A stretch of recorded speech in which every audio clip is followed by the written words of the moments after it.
नमस्कार, मैं डॉक्टर ऋचा अंगीरा, सहायक आचार्य राजनीति विज्ञान, श्री प्रताप सिंह बारोट राजकीय महाविद्यालय शाहपुरा।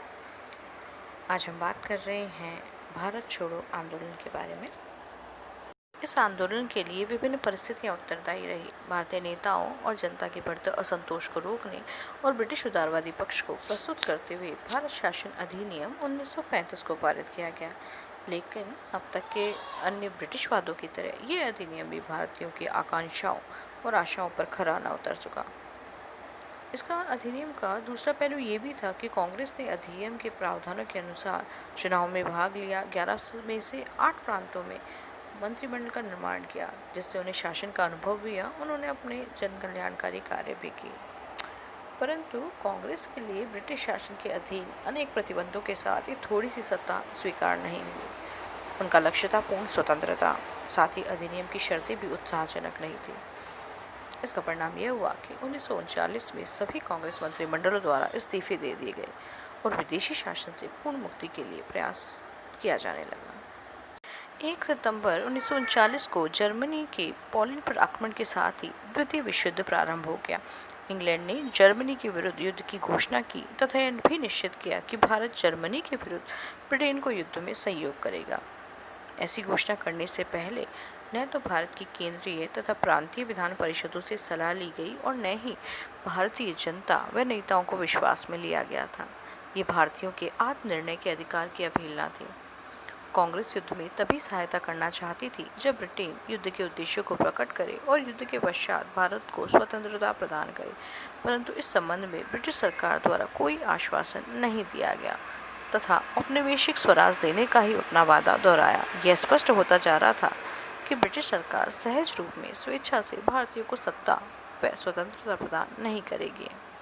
यद्यपि ब्रिटिश शासन, विशेषतः तत्कालीन प्रधानमंत्री चर्चिल, भारत के प्रति सहानुभूति नहीं रखते थे, लेकिन युद्धकालीन परिस्थितियों ने उन्हें विवश किया कि वो भारतीयों को विश्वास मिले। वायसराय लॉर्ड लिंथलगो ने 8 अगस्त 1940 को एक वक्तव्य दिया जो अगस्त प्रस्ताव के नाम से जाना जाता है। इस प्रस्ताव की कुछ विशेषताएं थी, जैसे भारत को औपनिवेशिक स्वराज देना ब्रिटिश साम्राज्य का लक्ष्य है, गवर्नर जनरल की कार्यकारिणी परिषद का विस्तार और उसमें कुछ भारतीयों को सम्मिलित किया जाएगा।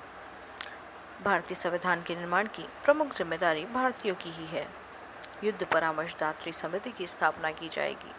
भारत को ब्रिटिश राष्ट्रमंडल में स्वतंत्र तथा समान साझेदारी ब्रिटिश शासन का लक्ष्य है। अगस्त प्रस्ताव ने भारतीय नेताओं को निराश और असंतुष्ट ही किया। वे अस्थायी राष्ट्रीय सरकार की मांग कर रहे थे, परंतु कार्यकारिणी परिषद में विस्तार की बात ही स्वीकार की गई। सरकार द्वारा कांग्रेस व लीग में विभाजन रेखा खींचने का प्रयास किया गया तथा सांप्रदायिक समस्या को उभारने की चेष्टा की गई। सभी प्रमुख दलों द्वारा अगस्त प्रस्ताव को अस्वीकार कर दिया गया। अगस्त प्रस्ताव असफल व अस्वीकृत हो चुके थे। कांग्रेस के सामने राष्ट्रीय आंदोलन की भावी रूपरेखा और अगले चरण को लेकर दुविधा थी।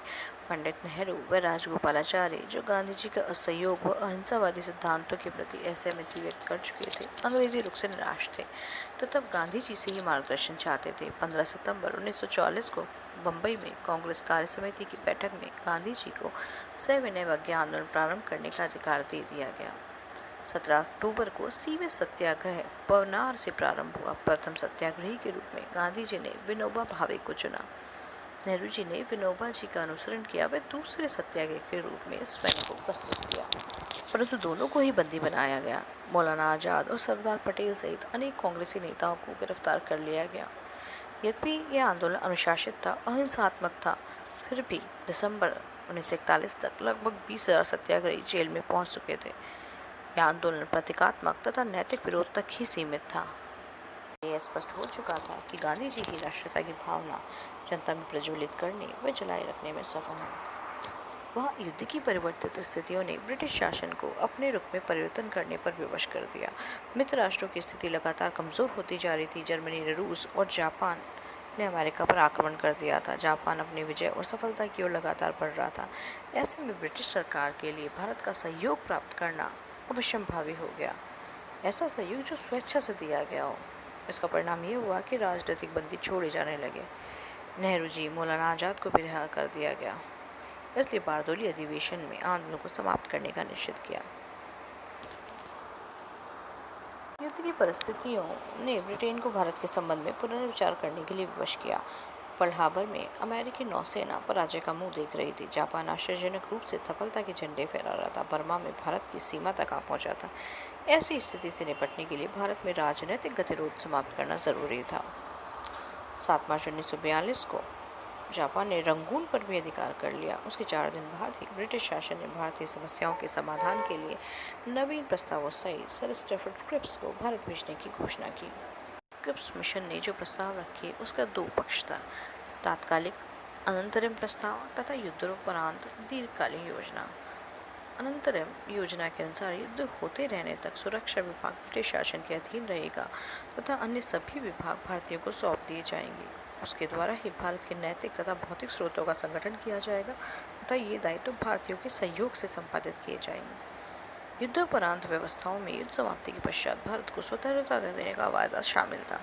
संविधान निर्माण हेतु एक निर्वाचित संविधान सभा का निर्माण किया जाएगा जिसमें ब्रिटिश प्रांत तथा भारतीय राज्य सहभागी होंगे। देशी रियासतों को नवीन संविधान स्वीकार करने अथवा अस्वीकार करने का अधिकार होगा।